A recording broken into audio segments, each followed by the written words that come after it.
Кайрылы күн достар, каналыма кош келдиңиз. Бүгүн биз аскабак косулган дәмдүү пирог дайындайбыз.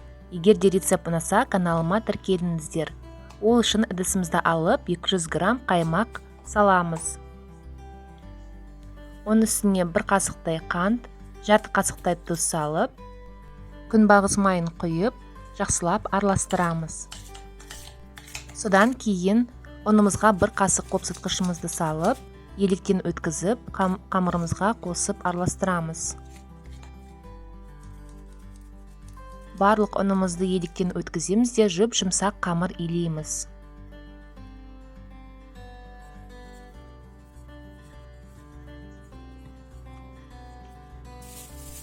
Қамырымызды целлофанға салып 15-20 минут демалтамыз. Енді салмасына бізге жуа, картоп, аскабак, тартылған ет, тұз және дәмдеуіштер керек болады. Жуамызды біз өте майдалап тураймыз. Картопымызды үккіштің ірі көзінен өткіземіз. Сонда картопымыз тез пісетін болады. Аскабакты алып, тазартып, оны 4 бұрыштап тураймыз.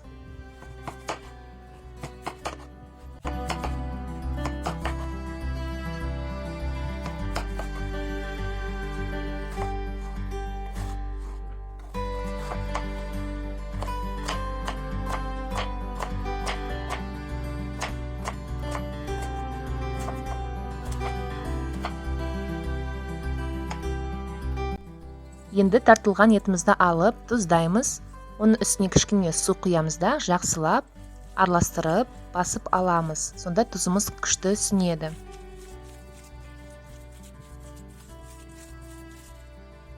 Үстіне жуа, үккіштен өткізілген картопымызды саламыз.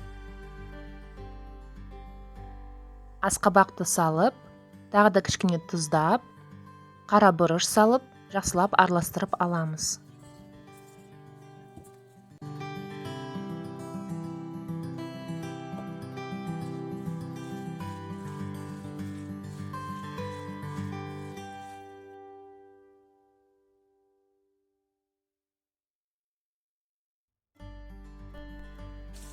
Қамырымызды 2 бөлікке бөліп, үлкен бөлігін оқтаумен ысамыз. Үстіне салмасын салып, жақсылап жайғастырамыз. Салмасын көбірек салсаңыз, пирогымыз өте тойымды болады.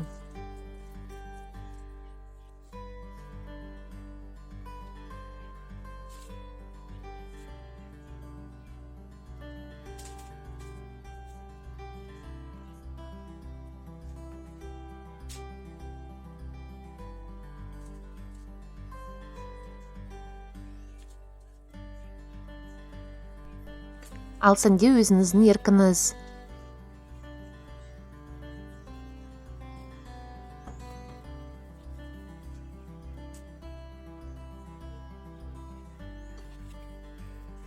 Үстіне жұмыртқаның сарысын жағып, күнжітті себеміз.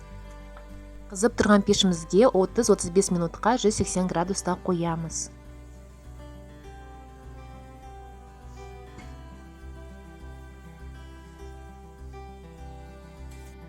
Міне уақыт өткеннен соң біздің пирогымыз дайын болды.